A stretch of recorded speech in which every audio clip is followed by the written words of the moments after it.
There's a lot of fear going on in the world right now, isn't it? There's a lot of stirring up people to fear. Would you like to have more hope, more faith, less fear? If so, I have a word of encouragement from the Father, and this is from 1 John 4:18 and 19.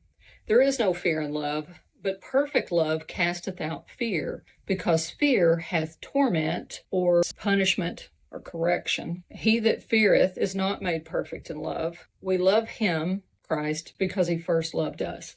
Why does fear have a correlation to punishment or torment or correction? For one thing, it's usually linked to judgment. Whenever you have a punishment, there's usually a judgment. There's a law that's been broken, a consequence to that law that's been broken, and then there is a judgment associated with it, right? So when we know that we're going to receive some kind of a judgment or consequence to an action that's not favorable, there's some fear associated with it, right?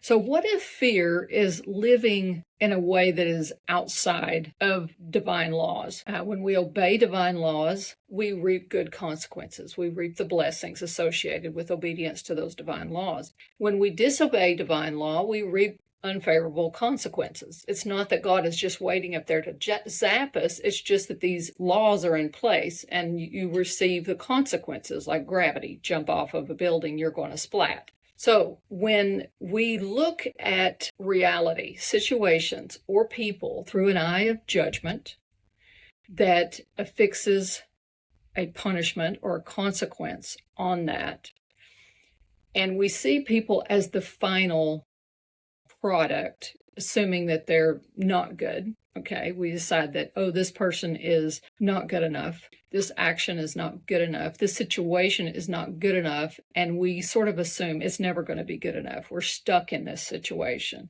That's where the fear comes in. But Christ loves us. He sees us as we are, good and not so good. He sees we're in alignment with divine law and when we're not. And he loves us regardless because he sees our finished product as who we can become, our potential and what we're capable of.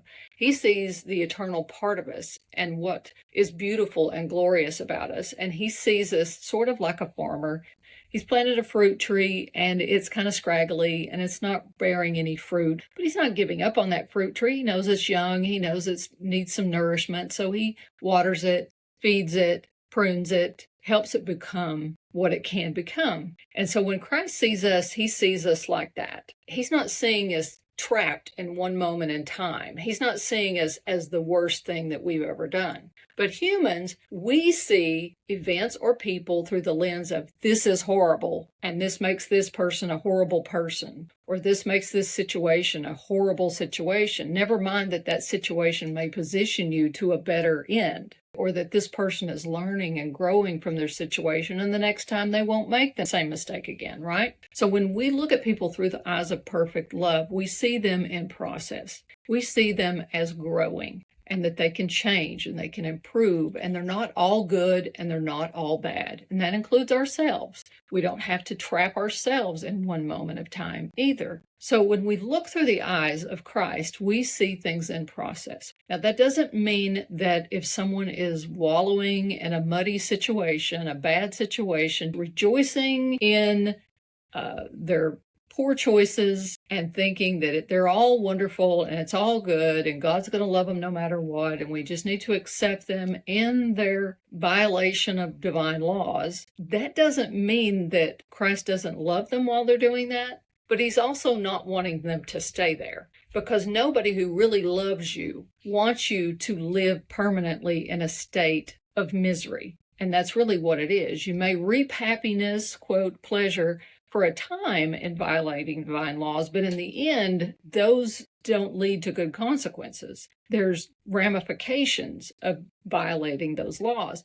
And so no loving being or person wants to leave you stuck there, but it is your choice. He loves us enough to let us choose how we want to be. If we want to turn to him, he'll clean us up. He'll lift us up to a higher path and to a plan of happiness that he has for us. If you want to stay where you are and pretend that that's a wonderful place to be, that's your prerogative, but you will miss out on the blessings that he can give you from cleaning you up and putting you on a higher path.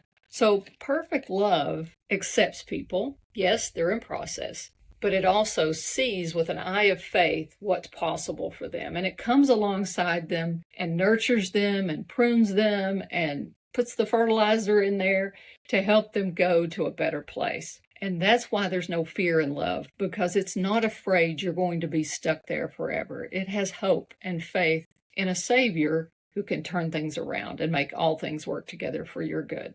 Y'all take care, and God bless.